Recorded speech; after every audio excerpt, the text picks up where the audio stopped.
सुश्री इकरा चौधरी जी, please आप बोलिएगा। धन्यवाद सभापति जी। मैं सबसे पहले दाद देना चाहती हूँ इस बिल के टाइमिंग की कि अभी ईद की रौनक बुझी भी नहीं थी और हमारी जड़ों पर एक नया फरमान लाया गया। पहले उत्तर प्रदेश में मुसलमानों को नमाज पढ़ने पर रोक लगाई और फिर सौगात में ये बिल लाया गया। निसार में तेरी गलियों पे है वतन, जहाँ चली है रिवाजों गैर कि कोई ना सर उठाकर चल सके। मैं सभापति जी आपको ये बताना चाहती हूँ कि ईद के मौके पर एक विधवा महिला अपनी लड़की के साथ मेरे पास आई और उसने बताया कि वह एक वक्फ की प्रॉपर्टी में रहती है, वही उसके सर पर छत का काम भी करती है और उसकी रोजी रोटी भी वहीं से आती है। वो इस बिल को लेकर इतनी फिक्रमंद थी कि कहीं उससे वो उसकी संपत्ति ना छीन ली जाए। वो अकेली एक ऐसी महिला नहीं है, ऐसे लाखों लोग हैं जो वक्फ की गरीब महिलाएं जो वक्फ की संपत्ति से अपना रोजगार चला रहे हैं। और ये जो वक्फ बाय यूजर क्लॉज के हटाने से लाखों वक्फ की जायदाद अपना स्टेटस खो देंगी और लाखों लोग इसी तरीके के लोग सड़कों पर आ जाएंगे। वक्फ क्या है, वक्फ बाय यूजर क्या है? इसका ये मतलब है कि कोई जायदाद अगर सालों से दीन और भलाई के कामों के लिए इस्तेमाल हो रही हो तो वो खुद ब खुद वक्फ मानी जाएगी। हिंदुस्तान की अदालतों ने भी इस बात को तस्लीम किया है। वक्फ बाय यूजर सिर्फ वक्फ बोर्ड को ही मिली कोई खास सौगात नहीं है, ये बल्कि सभी अन्य धार्मिक ट्रस्टों को परंपरा और यूज के आधार पर बिना किसी डॉक्यूमेंटेशन के धार्मिक चरित्र को डिक्लेयर करने का राइट मिला हुआ है। भारत के संविधान के आर्टिकल 13 क्लॉज 3 में कस्टम और यूसेज को कानूनी वैधानिकता प्रदान करता है। इसी आर्टिकल से वक्फ बाय यूजर भी निकला गया है। इस बिल के कानून बनने पर वक्फ बोर्ड तो इस प्रोविजन से हाथ धो बैठेगा, लेकिन अन्य धार्मिक ट्रस्टों को यह सुविधा जारी रहेगी। इससे भारतीय संविधान के आर्टिकल 14 और 15 का सीधा उल्लंघन है, जो धर्म और जाति के आधार पर भेदभाव और कानून के सामने सभी की बराबरी पर जोर देता है। मैं इसके साथ ये भी कहना चाहती हूँ कि सत्ता के लोग जो एक दूसरे की पीठ थपथपा रहे हैं कि वक्फ बाय यूजर का जो अमेंडमेंट इन्होंने दिया उसको एक्सेप्ट कर लिया गया है, लेकिन इनकी शरारत यह है कि उसके साथ ही एक ऐसा प्रोवाइजो इसमें शामिल किया गया जिसके आधार पर यह कहा गया है कि अगर कोई भी वक्फ की संपत्ति विवादित हो तो वो अपना वक्फ स्टेटस खो देगी। तो जो अमेंडमेंट इन्होंने दिया है, जिसको एक्सेप्ट कर लिया गया है, उसका कोई मतलब नहीं है। ये इनकी नीयत है जो साफ जाहिर हो रही है। सोने पर सुहागा एक काम और किया है। सरकार ने वक्फ की कानून के सेक्शन 107 को हटाकर लिमिटेशन एक्ट में 12 साल तक ही किसी के खिलाफ अदालत में जाने का प्रोविजन है।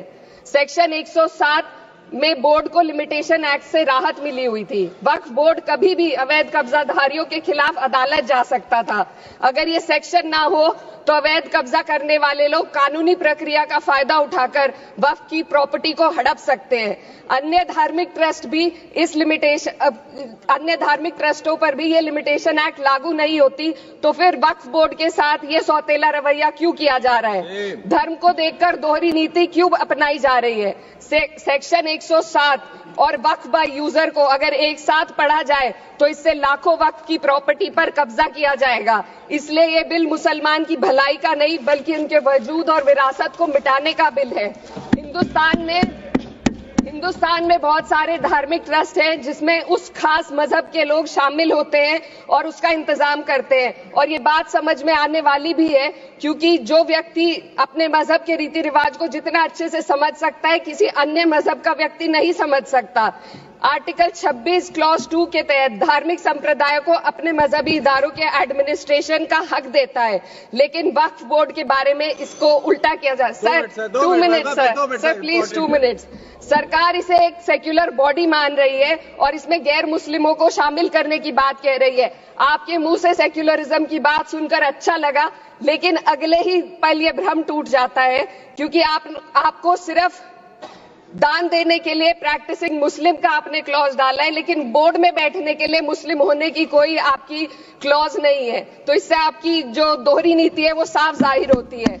ये वही सरकार है जिसने राम जन्मभूमि ट्रस्ट में ये लिख दिया कि जिलाधिकारी भी अगर होगा तो हिंदू होना चाहिए। कोई मुझे बताए कि वहां पर सेक्युलरिज्म का रस क्यों नहीं घोला गया। सर, आखिर में मैं अपनी बात को खत्म करने से पहले महिलाओं का मुद्दा बार बार उठाया जा रहा है। सरकार का कहना है कि बोर्ड में मुस्लिम महिलाओं को रिप्रेजेंटेशन देंगे। इस कानून से पहले भी मुस्लिम महिलाएं बोर्ड में मेंबर रह चुकी हैं और मिनिमम 2 का प्रोविजन था, उससे ज्यादा भी हो सकती थी। सर, मैं ये कहना चाहती हूँ कि सरकार ने महिलाओं के लिए ऐसा कौन सा नया काम किया जिसका ढिंडोरा सरकार का हर सदस्य पीट रहा है। इस बात की तायीद अगर आपकी तरफ से कोई मुस्लिम महिला करती तो हम उसका यकीन भी करते, लेकिन अफसोस आपकी इतनी लंबी कतार में एक भी मुस्लिम महिला नजर नहीं आती है। सर, मैं खुद एक मुस्लिम महिला हूँ।